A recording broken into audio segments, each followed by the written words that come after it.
Wabarakatuh. Waalaikumsalam Waalaikumsalam warahmatullahi warahmatullahi wabarakatuh. wabarakatuh. Alhamdulillah, mari kita awali pengawasan pagi ini dengan membaca Ummul Kitab Al-Fatihah. A'udzu billahi minasyaitonir rajim. Bismillahirrahmanirrahim. Alhamdulillahi rabbil alamin arrahmanir rahim maliki yaumiddin iyyaka na'budu wa iyyaka nasta'in ihdinas siratal mustaqim siratal ladzina an'amta 'alaihim ghairil maghdubi 'alaihim waladdallin. Amin. Alhamdulillah, alhamdulillahilladzi anzala sakinata fi qulubil mu'minin liyazdadu imanan ma'a imanihim. Asyhadu an la ilaha illallah wa asyhadu anna Muhammadan abduhu wa rasuluh la nabiyya ba'da.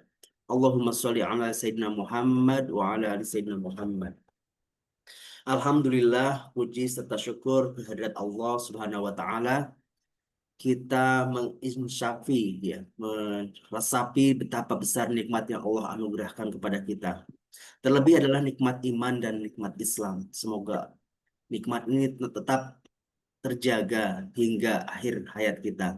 Kita diwafatkan Amin. dalam keadaan iman dan Islam.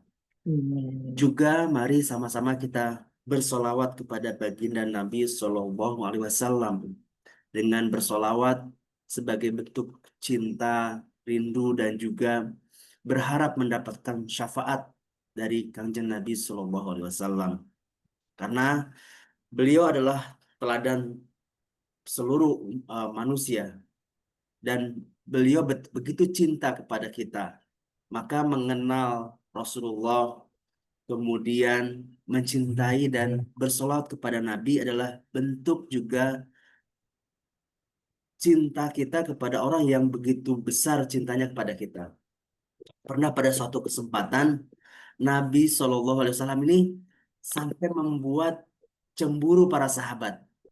Para sahabat iri atau cemburu atas bagaimana Nabi mengisahkan, bagaimana Nabi menceritakan, aku rindu kepada ikhwan-ikhwanku. Nabi mengatakan demikian dalam sebuah majlis, ya. Para sahabat kan yang ada di sekitar Rasulullah itu bilang, kami ada di sini, wahai kekasih hati kami, wahai Rasulullah, wahai Habibana, wahai kekasih kami. Rasulullah mengatakan, aku rindu dengan ikhwan-ikhwanku. Ya, para sahabat yang ada di sekitar Nabi, kami ada di sini. Ya. Mengapa engkau rindu? Gitu. Kata Rasulullah, tetapi kalian adalah sahabat-sahabatku. Ya, yang bertemu dengan Nabi, hidup sejaman dengan Nabi, beriman kepada Nabi, mereka adalah para sahabat.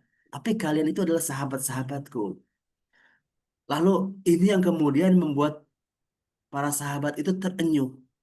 Lantas siapakah ikhwan-ikhwanmu itu? Wahai Rasulullah, ya.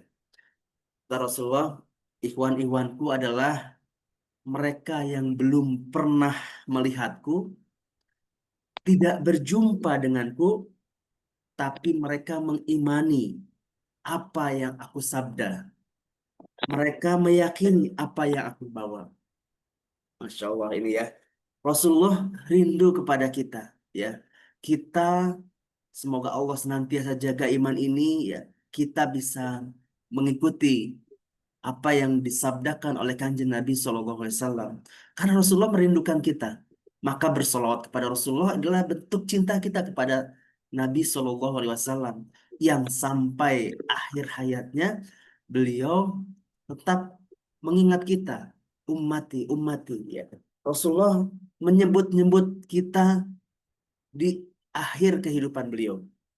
Maka bersolawat kepada Nabi SAW, cinta berbalas dengan cinta. Ya, kita berharapkan kita mendapatkan syafaat kelak di yaumil akhir dengan kita memperbanyak bersolawat kepada Kanjeng Nabi SAW, mengimaninya, kemudian juga mengamalkan sunnah-sunnahnya semampu yang bisa kita lakukan. Baik, ikhwafillah yang Allah rahmati, alhamdulillah pagi hari ini kita sudah masuk di salah satu bulan yang mulia, yaitu bulan Muharram. ya. Bulan salah satu dari 4 bulan haram ya yang disebutkan di dalam Al-Qur'an. Alhamdulillah, ini adalah bulan yang dimuliakan ya. Dan pengetahuan tentang nama-nama bulan itu sudah ada sejak zaman sebelum kenabian gitu ya. Jadi orang-orang Arab sudah mengenal nama-nama bulan yang bulan-bulan Hijriah, bulan-bulan Komariah yang kita kenal dalam kalender Hijriah. Bermula kita bicara tentang pertanyaan dari seorang sahabat. Sekali lagi, sahabat itu ketika bertanya ya, itu penuh dengan makna, penuh dengan pesan yang kemudian membawa kemaslahatan. Ya. Sahabat Abu Dzar Al-Ghifari itu pernah bertanya kepada Kanjeng Nabi Shallallahu Alaihi Wasallam. Abu Dzar ya, seorang seorang yang eh, berasal dari sebuah kampung namanya Al-Ghifari gitu ya. Kampung yang dulu ditakuti karena terkenal sebagai area perompak atau perampok gitu kan ya. Tapi seketika mengenal Islam, maka akhlak tinggi yang ada di situ. Maka kemudian ilmu pengetahuan berkembang ya. Orang yang tadinya tidak mengenal baca tulis, kaum yang ummi, tapi kemudian ketika mengenal Islam, menjadi orang yang berpendidikan dan penuh akhlak ya. Sahabat bertanya, sahabat Abu Dzar Al-Ghifari menanyakan, bagian malam yang paling utama ya, itu apa?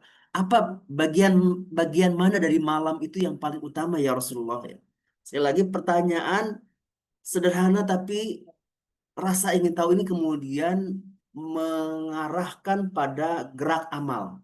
Itu yang membedakan pertanyaan para sahabat dengan pertanyaan misalkan kaum Bani Israel, gitu ya, kaum Yahudi yang bertanya kepada Nabi Musa tentang perintah untuk menyembelih sapi, gitu kan ya. Ditanyalah warnanya apa, gitu kan ya, ciri-cirinya seperti apa. Yang pertanyaan itu sebenarnya adalah untuk menyangkal, menghindari atas perintah syariat. Berbeda dengan sahabat, bertanya untuk menggerakkan amal. Bertanya, bagian malam mana yang paling utama ya Rasulullah? Ini kan untuk menggairahkan waktu, di antara sekian waktu, mana yang utama untuk melakukan gerak amal.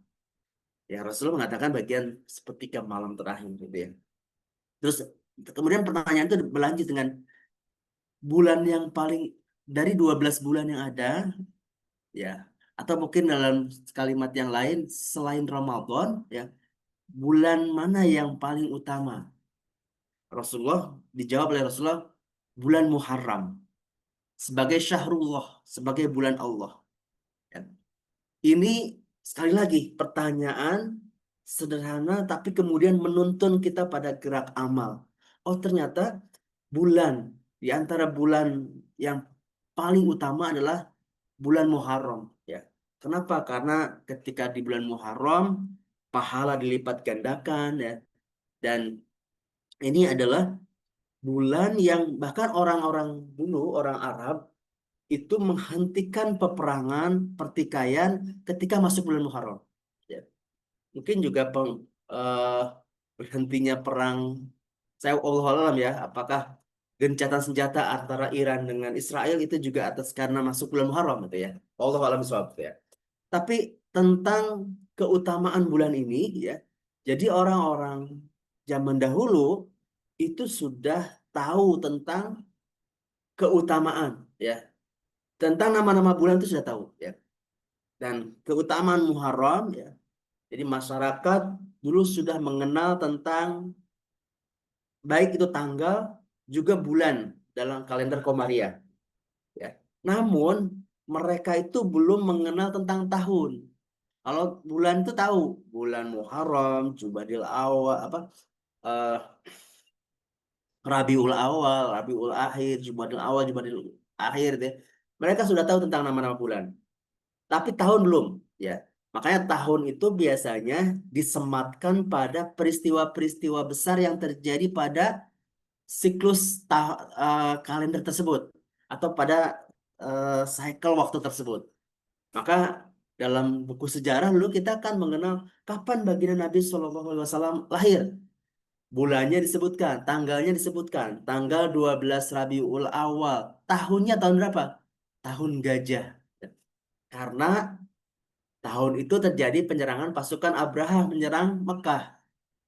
Ada sejarah mengatakan bahwa jeda waktunya sekitar 50 hari antara pasukan bergajah itu menyerang Ka'bah dengan lahirnya Kanjeng Nabi SAW. Dikenal dengan tahun gajah, gitu ya. Nggak disebutkan angka tahunnya, ya, karena kalender penanggalan itu baru muncul pada masa kekhalifahan Umar bin Khattab.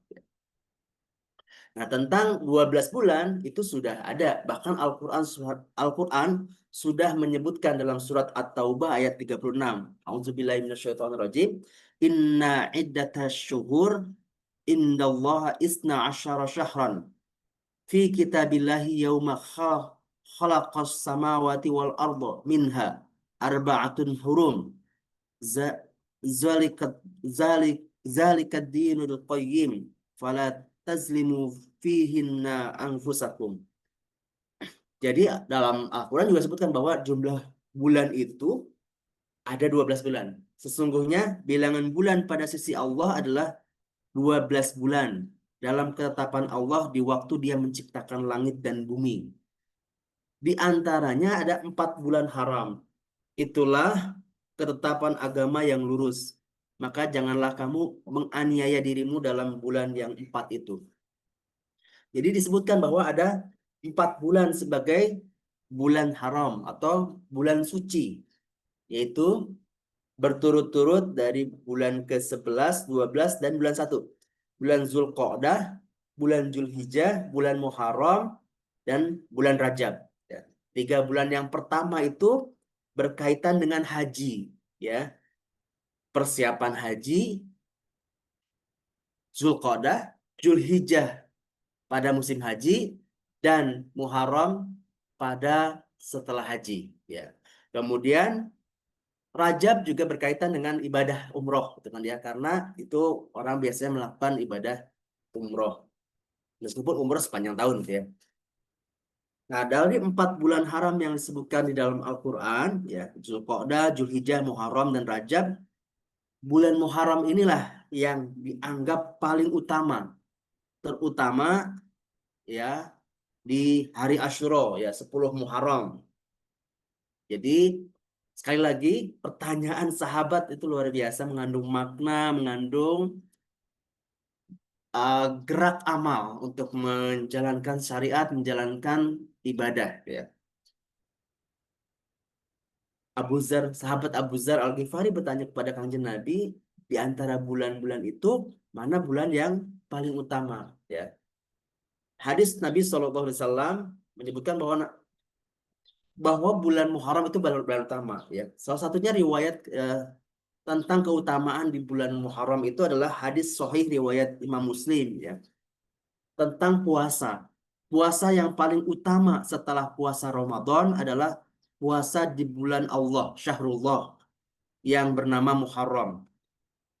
Jadi, keutamaan bulan Muharram tentu semua mafhum, semua tahu bahwa di antara bulan yang paling utama adalah bulan Ramadan, ya.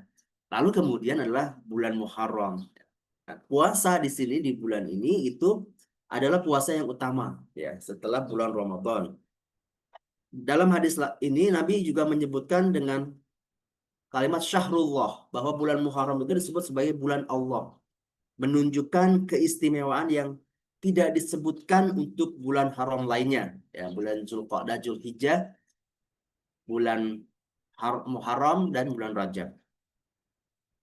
Ya, jadi uh, mengapa Muharram ini utama? Mengapa Muharram ini ya, menjadi bulan yang utama? Yang pertama karena diberi predikat langsung oleh baginda Nabi SAW sebagai Syahrullah, sebagai bulan Allah. Dan yang kedua, ada memuat hari Asyura, 10 hari, ya, 10 hari ke-10 dari bulan Muharram, di mana Nabi Musa dan Bani Israel diselamatkan dari Fir'aun. Dan Rasulullah sangat menganjurkan berpuasa di hari itu. Jadi puasa Asyura menghapus dosa-dosa kecil setahun yang lalu ya. Jadi memang umat ini juga keutamaan dari umat Kanjeng Nabi Shallallahu Alaihi Wasallam ya. Memang usia kita terbatas ya. Waktu umur umat umat Kanjeng Nabi Shallallahu Alaihi Wasallam itu tidak sepanjang umur usianya umat-umat terdahulu, umatnya Nabi Nuh ya. Nabi Nuh sampai 950 tahun ya. Dan umat-umat yang lain ya. Tapi umat Kanjeng Nabi Muhammad SAW dengan umur yang terbatas ya. Rasulullah 63 tahun, Abu Bakar As-Siddiq 63 tahun, Sayyidina Umar 63 tahun, Sayyidina Ali 63 tahun usianya itu kan ya. Tapi dikasih kesempatan oleh Allah bertemu dengan Ramadan ya. Ada malam Lailatul Qadar ya. Ada puasa Asyura itu kan ya. Itu adalah fasilitas-fasilitas untuk mendapatkan kemuliaan ya, menandingi amal-amal umat-umat terdahulu.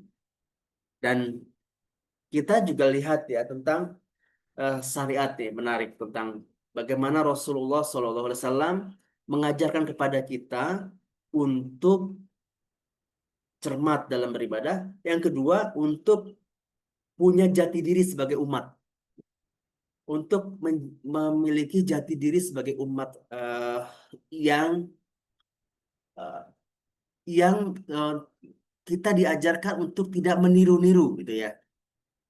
Maka kemudian eh, Rasulullah ketika jadi Rasulullah sebenarnya sudah melakukan ibadah puasa di bulan Muharram tanggal 10 Muharram itu menurut riwayat disebutkan bahwa Rasulullah itu sudah melakukan ibadah puasa itu sudah dilakukan sejak zaman masa periode di Mekah. Tapi ini tidak disebutkan sebagai sebuah syariat ya, karena Rasulullah tidak ingin ini menjadi sebuah kewajiban buat kaum muslimin ya. Tapi Rasulullah sudah melakukan gitu ya. Tapi baru kemudian memerintahkan ya kepada para sahabat itu untuk berpuasa di tanggal 10 Muharram itu pada periode Madinah ya. Nah, ini juga tentu ada hikmahnya gitu ya. Tadi bahwa ini adalah tentang hikmah ya. Hikmah bagaimana Rasulullah juga mengajarkan kepada kita tentang eh, menjaga syariat ini ya, menjaga syariat ya. Tentu kita tahu bahwa misalkan syariat tentang arah kiblat ya. Arah kiblat itu turun di tahun kedua Hijriah. Rasulullah dan kaum muslimin itu sedang sholat di Masjid Kiblatain, sekarang di Madinah kan. Rasulullah itu sangat menginginkan untuk bisa sholat menghadap Baitullah, menghadap Mekah Ka'bah. Karena gini, waktu itu kan sholat masih menghadap Baitul Maqdis, ke Masjid Al-Aqsa, yaitu kota suci juga, masjid suci juga. Tapi orang Yahudi ini memang suka membolak-balik keadaan gitu ya. Eh, Dia yang menganiaya, dia yang membuat perang, dia yang seolah-olah menjadi orang yang terzolimi. Ya, orang Yahudi itu kebiasaannya. Waktu zaman Nabi juga begitu. Nabi itu sholat menghadap Baitul Maqdis.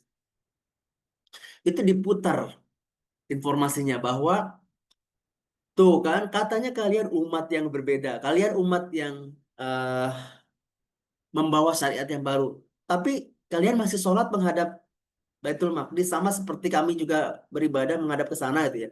Berarti kalian meniru-niru kami gitu ya.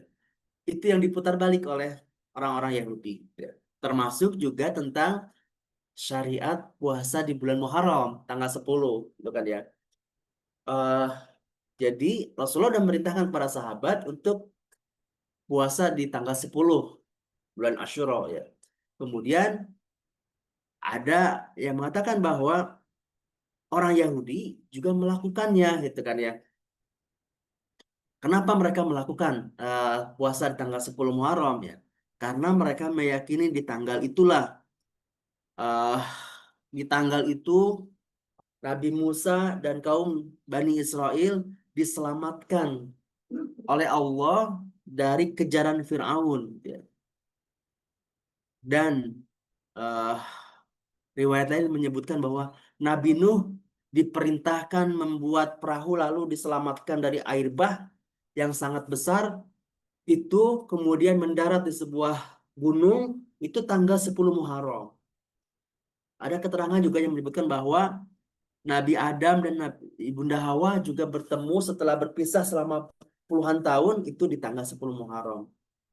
Maka kata Nabi, kami lebih berhak melanjutkan tradisi syariatnya Nabi Musa. Ya, ketika orang Yahudi bilang bahwa mereka puasa tanggal 10 Muharram karena Bani Israel diselamatkan oleh Allah di tanggal 10 Muharram. Ya. Dari kejaran Fir'aun, dari penindasan Fir'aun. Kata Nabi, kami lebih berhak melanjutkan tradisi syariat ini. Kami lebih berhak melanjutkan tradisi syariat Nabi Musa. Maka Nabi memerintahkan kaum muslimin juga berpuasa. Ya. Tapi sekali lagi, orang Yahudi membuat tuduhan, memutarbalikan fakta, ya, membuat tuduhan bahwa umat Islam sebagai umat Islam melakukan ibadah ini adalah untuk ikut-ikutan, kata orang Yahudi, gitu ya. Maka kemudian Nabi memerintahkan untuk berbeda dengan orang Yahudi, ya, untuk menselisihi mereka, ya. Jadi tahun ke-10 Hijriah Nabi mengatakan untuk menselisihi mereka, gitu ya. Maka kemudian diperintahkan ya untuk berpuasa di tanggal bukan hanya tanggal 10-nya tapi juga tanggal 9 dan 10 atau dengan tanggal 11 gitu kan ya. Berturut-turut ya. Nah, jadi kisah tentang puasa 10 Muharram sejak di Mekah Nabi sudah melaksanakan puasa 10 Muharram namun tidak mensyiarkannya sebagai ini sebagai amalan pribadi agar tidak menjadi wajib gitu kan ya. Baru kemudian disyariatkan ketika di Madinah dan disyariatkan untuk menselisihi apa yang dilakukan oleh orang-orang Yahudi gitu kan ya. Maka nanti kalau berjumpa lagi dengan Muharram pesan Nabi puasa tanggal 9, tanggal 10 dan tanggal 11 ya. Jadi kalau menurut bahkan mazhab Imam Hanafi ya, pada saya dapat kajian ini memakruhkan puasa hanya di tanggal 10 tanpa digandeng dengan hari sebelumnya atau sesudahnya. Tapi kalau mazhab Maliki tidak melarangnya. Nah, menurut Ibnu Qayyim menyebutkan bahwa yang utama untuk berpuasa pada tanggal 9, 10 dan 11 Muharram. Jadi mungkin jatuh di hari Sabtu, Ahad dan Senin depan. Insya Allah kita niatkan untuk berpuasa dari mulai puasa Tasyua ya. Tanggal 9, tanggal 10 dan tanggal 11 di bulan Muharram. Dan ini eh, sekali lagi tentang tadi Rasulullah memerintahkan kita untuk menjadi punya identitas sebagai sebuah umat gitu ya, punya identitas. Maka kemudian juga demikian ketika para sahabat ini datang ke Madinah kan, Mus'hab bin Umair datang ke Madinah menemukan atau mendapati kaum yang ada di Madinah, kaum yang ada di Jazirah Arab itu ada orang-orang Yahudi sudah melakukan kumpul-kumpul di hari Sabtu, gitu ya. Orang Nasrani sudah kumpul-kumpul ibadah di hari hari hari Ahad, hari Minggu, gitu ya. Maka kemudian dilaporkan kepada Nabi. Ya. Nabi memerintahkan untuk sahabat melakukan sholat Jumat, ya, berkumpul di hari Jumat melakukan sholat hari Jumat sebagai hari raya umat Islam setiap setiap pekannya. Ya. Maka kemudian diselenggarakan sholat Jumat di Madinah yang pertama kali, gitu ya. Kalau nggak salah di rumahnya di tanah milik seorang sahabat Ansor di sana. Nah, kembali ke tadi tentang kajian bulan ya. Jadi orang-orang eh, Arab itu sudah mengenal tentang nama-nama bulan, tapi tahun itu belum. Ya. Baru dibuat itu pada masa kekhalifahan Umar bin Khattab. Ketika itu para sahabat berkumpul ya. Ini latar belakangnya ketika Sayyidina Umar sebagai presiden, sebagai khalifah, ngirim surat untuk memberikan perintah kepada gubernurnya, yaitu Amr bin As yang ada di Mesir. Surat itu dikirim, perintah Sayyidina Umar ini disampaikan. Cuman kan waktu itu belum ada paket yang cepat ya, paket instan. Kalau ngirim surat tuh orang berkuda dengan cepat ke sana.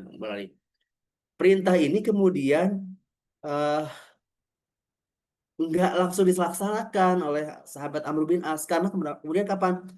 Apakah yang dimaksud bulan ini tahun ini atau tahun depan ya? Maka kemudian konsensus ataupun juga kesepakatan eh, musyawarah lah kemudian para sahabat ini untuk menentukan tahun tahun kalender Hijriah supaya juga memudahkan ketika surat menyurat gitu kan ini di expiry date-nya kapan ataupun tanggal waktunya kapan yang spesifik tahunnya. Maka kemudian diskusilah sahabat menentukan kapan tahun pertama Hijriah. Tahun pertama bulan kalender Islam ini ditentukan. Tentu ada banyak masukan. Ada yang mengatakan, oh saat Isra Mi'raj. Ada saat mengatakan saat Rasulullah lahir, gitu ya, sebagai kelahiran. Ada yang mengatakan sebagai eh, tahun di mana Rasulullah wafat sebagai tahun pertama umat Islam. Ya. Kalau tentang kelahiran ini kan given. Kematian juga para sahabat mengatakan kita tidak ingin memasuki pergantian tahun nanti diiringi dengan rasa sedih ya. Ini harus bergembira, sukacita dengan penuh semangat. Maka kemudian usul dari sahabat Sayyidina Ali mengusulkan agar penentuan tahun pertama Islam adalah saat peristiwa hijrah gitu ya. Karena inilah pada saat yang sangat monumental. Pada saat yang monumental dan ini ada effort secara kemanusiaan gitu kan ya. Maka tahun Hijriah pertama adalah dihitung tahun saat hijrah ya. Adapun bulannya hijrah itu di bulan Rabiul Awal. Rasulullah itu keluar dari Mekah ke Madinah tanggal 26 Safar tiba di tanggal awal bulan Rabiul Awal itu ya tanggal 8 kalau salah ya. Tapi kemudian bukan Rabiul Awal yang ditentukan sebagai bulan pertama dalam kalender Islam, tapi bulan Muharram. Ya, karena pada bulan ini orang-orang kembali dari melaksanakan ibadah haji penuh semangat, penuh dengan membawa semangat haji, ya, semangat ibadah untuk kemudian berkarya di daerahnya masing-masing, di negerinya masing-masing. Maka kemudian ditentukan tanggal 1 Muharram, tanggal bulan Muharram sebagai bulan pertama dalam kalender Islam. Ya. Jadi ini dari pertanyaan sederhana seorang sahabat Abu Zar Al-Ghifari ternyata memberikan pesan yang besar buat umat Islam ya. Sekali lagi, pertanyaan sahabat bukan sekedar untuk konsumsi atas pengetahuan, tapi membawa pesan pada gerak amal. Oh iya, dikasih tahu oleh Nabi bahwa ini adalah bulan yang utama, maka perbanyaklah melakukan ibadah di sana. Bahkan konsensus ya, konsensus masyarakat di bulan Muharram adalah tidak boleh berperang ya. Ini eh, Muharram sendiri diambil dari kata nama ini kan mensucikan gitu ya. Bahkan orang-orang Arab jahiliyah sekalipun dulu tidak berperang di tanggal ini gitu kan ya. Kemudian kita diperintahkan untuk memperbanyak amal soleh di sini gitu kan ya. Untuk memperbanyak amal ibadah di sini gitu ya. Baik itu puasa, sedekah dan sebagainya. Karena ibadah di bulan haram itu dilipat gandakan pahalanya. Begitupun juga maksiat di bulan ini juga mendapatkan apa namanya eh, dosa yang berlipat. Gitu. Maka kita niatkan untuk banyak beribadah di bulan ini, gitu kan ya. Baik, bahkan di daerah tertentu mungkin disebutkan ini banyak santunan anak yatim dilakukan di bulan Muharram ini ya. Ini sekali lagi pertanyaan sahabat menuntun pada gerak amal gitu ya untuk melakukan ibadah, melakukan karya-karya dan eh, ibadah-ibadah yang bernilai gitu kan ya. Kemudian tentang silsilah nama-nama bulan di dalam kalender Hijriah gitu ya. Jadi tadi di awal disampaikan bahwa mereka sudah tahu gitu ya tentang nama-nama bulan dan mereka sandarkan nama-nama bulan ini pada gerak musim ya. Musim-musim ataupun kondisi tertentu yang eh, terjadi di kawasan di wilayah. Mungkin berbeda dengan kalender Masehi gitu kan ya.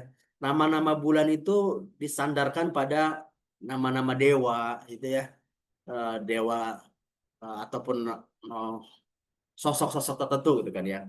Kaisar Augustus atau dewa eh, yang ada di masa Romawi ataupun juga Yunani gitu.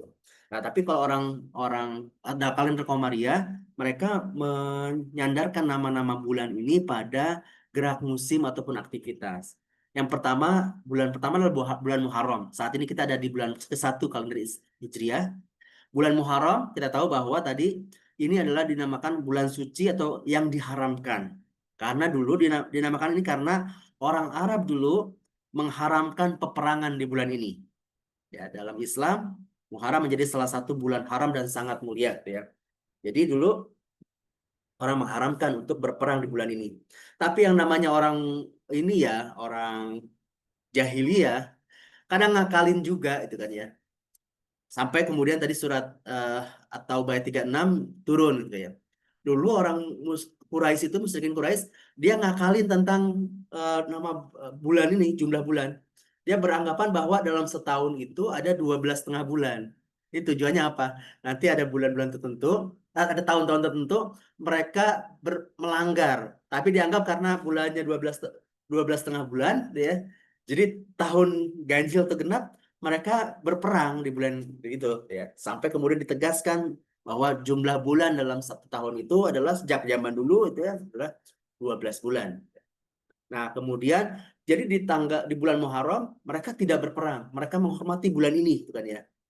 Baru kemudian setelah itu orang-orang yang tadinya di rumah, orang-orang tadinya di bulan Muharram tinggal di rumah-rumahnya, baru kemudian mereka berpencar ya. Masuk ke bulan Safar ya. Artinya adalah kosong. Latar belakangnya karena disebut karena rumah-rumah itu menjadi kosong. Sebab orang-orang keluar untuk yang tadinya menahan diri untuk tidak berperang kemudian jadi berperang gitu ya. Atau tadinya di rumah sekarang berangkat untuk berdagang setelah bulan haram selesai ya. Orang-orang berpergian ya di bulan Safar gitu ya. Kalau kita mungkin Safar itu berjalan gitu ya, bergerak ataupun melakukan perjalanan. Lalu kemudian bulan ketiga itu bulan Rabiul Awal. Artinya adalah ini adalah musim semi pertama. Jadi bulan ini juga bertepatan dengan musim semi, gitu ya. Jadi memang nama-nama bulan ini berkaitan dengan cuaca dan kondisi alam, gitu ya. Dan pada bulan ini juga kelahiran Nabi Shallallahu Alaihi Wasallam pada bulan Rabiul Awal. Kemudian ada Rabiul Tsani atau Rabiul Akhir. Ini adalah musim semi kedua. Ini lanjutan dari bulan kedua dari bulan musim semi atau lanjutan dari bulan Rabiul Awal dan masih berada dalam uh, waktu masih dalam kalender kuno dan kita pertahankan. Nah, dipertahankan sampai dengan kalender Hijriah ini. Kemudian Rabiul Awal, Rabiul Akhir, Jumadil Awal, Jumadil Akhir. Jumadil Awal ini adalah fase kekeringan pertama. Jumada berasal dari kata jamad yang berarti beku atau kering. Ini menunjukkan waktu musim dingin atau kekeringan. Ya. Begitupun juga dengan Jumadil Akhir, ya, masa masa paceklik atau masa di mana musim dingin atau musim paceklik. Masuk kemudian bulan ketujuh, yaitu bulan Rajab. Rajab artinya menghormati, ya, tarjib, ya, Rajab, ya, dan memuliakan. Dan pada bulan ini juga orang-orang ini adalah salah satu dari 4 bulan haram di mana orang-orang menahan diri untuk tidak berperang. Karena di mana peperangan dilarang dan ini dianggap bulan suci tidak boleh melanggar dengan melakukan peperangan. Bulan ke-8 adalah bulan Sya'ban. Artinya bercerai-berai atau menyebar. Karena orang-orang tadinya kan dari bulan Rajab pada diam di rumah gitu ya. Maka sama seperti bulan Safar, bulan Sya'ban juga orang-orang bergerak untuk pergi ke seluruh penjuru untuk mencari air, mencari rizki, ya, mencari uh, uh, mencari perdagangan, gitu ya, berniaga dan berdagang gitu. Masuk bulan 9 yaitu bulan Ramadan ya. Ini kita kenal ya, Ramadan sudah ada sejak dulu namanya ya. Dan ini adalah masa panas terik, panas yang membakar, panas yang terik ya. Dalam Islam ini adalah bulan puasa dan bulan yang penuh dengan rahmat tentunya saja. Bulan ke-10 adalah bulan Syawal ya. Setelah Ramadan bulan Syawal artinya naik atau meninggi ya.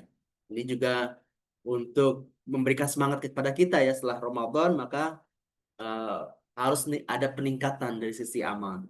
Nah, dinamakan sebagai bulan Syawal naik ke tinggi karena ini juga ngelihat kondisi unta ya, karena unta betina biasanya mengangkat ekornya sebagai tanda tidak mau dikawini atau masa kawin sudah habis ya, masa kawin unta sudah habis ya. Juga menandai datangnya awal musim panas ya.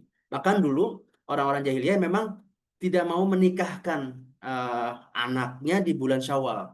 Tapi ya Rasulullah menyempurnakan syariat, ya, memberikan rahmat. Ya. Rasulullah diutus untuk membawa rahmat. Ya. Tidak ada bulan-bulan tertentu tidak boleh menikah, gitu kan ya. Nabi mencontohkan ya, bahkan Rasulullah menikahi ibunda Aisyah itu di bulan Syawal, gitu kan ya. Menghapus pandangan bahwa oh bulan Syawal tidak boleh menikah. Ya. Maka sekarang kan justru di kita justru bulan Syawal yang banyak menikahkan, gitu ya. Itu mencontoh juga kanjeng Nabi dulu zaman jahiliyah itu dianggap pantangan puasa apa menikah di bulan Syawal. Rasulullah menghapus pandangan tersebut. Rasulullah menikah dengan ibunda Aisyah di bulan Syawal. Bulan 10, bulan Syawal. Bulan 11 adalah bulan Zulqa'dah. Artinya ini duduk bulan bulan duduk. Dinamakan begitu karena orang-orang Arab dulu enggak bepergian, enggak berperang, enggak keluar kampung gitu ya. Itu di bulan Zulqa'dah juga untuk persiapan menyambut ibadah haji ya, menyambut datangnya jamaah. Dan ini adalah awal dari masa bulan haram. 3 bulan yang berturut-turut, Zulqa'dah, Zulhijjah, dan Muharram. Nah, bulan Zulhijjah tentu dari namanya aja adalah bulan haji ya, di mana jamaah haji melaksanakan ibadah haji di Mekah. Dulu sebelum syariat Islam Kanjeng Nabi SAW diutus, ibadah haji juga sudah ada, gitu kan ya? Karena sudah ada dari zaman Nabi Ibrahim alaihissalam, gitu ya. Syariat yang sudah tua, yang sudah lama beribu-ribu tahun, tapi kemudian disempurnakan, dihapus yang menyimpang, dihapus yang menyimpang karena dulu orang-orang jahiliyah berhaji ya, mereka datang untuk menyembah berhala, tawaf dengan cara yang eh, keji ya, dengan cara telanjang dan sebagainya untuk orang yang dibuat aturan sedemikian rupa oleh orang-orang musyrikin Quraisy ketika itu ya.